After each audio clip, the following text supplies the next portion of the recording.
This is a good recipe for a cool night, which we have here at Overland Expo East. This is essentially a hot dog split down the middle, filled with slices of cream cheese, and then we take and we got a jalapeno, and then we put shredded cheddar in there.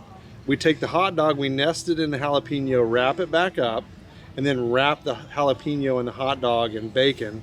We fried it on the cast iron skillet here, and that's what you get. How about a taste test? I'm going to try this. This is health food. So this is West Virginia health food, right? This is proper West Virginia health food. Yeah, that's good. That's good. And okay, I'm going to take a bite out of this.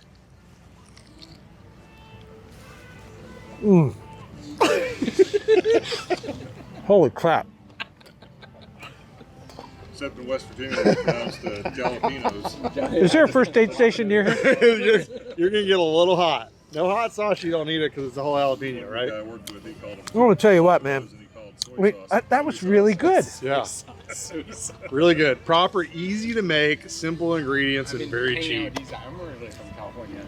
Very cheap. Well, you know, that's the nice thing about overlanding is you come by, you see a fire, you see somebody cooking.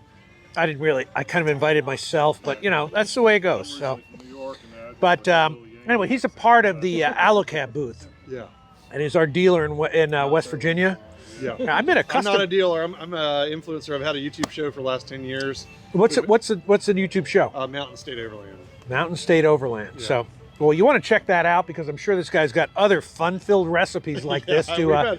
We've to had share. a thoroughly good time with this old guy. Oh my gosh.